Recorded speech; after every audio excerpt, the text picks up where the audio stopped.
नुआ संसार तोते अभिनंदन तो चल बाटरे झर फूल चंदन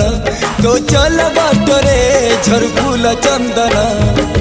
समयर चक्का भौरी घुरे घुरे फूले कांदनालो चढ़ीबु तू फूल सवारी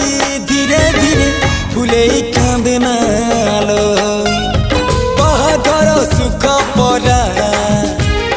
विधाता देइछि तोते विरह वेदना सबु सहिबाकु हवा मते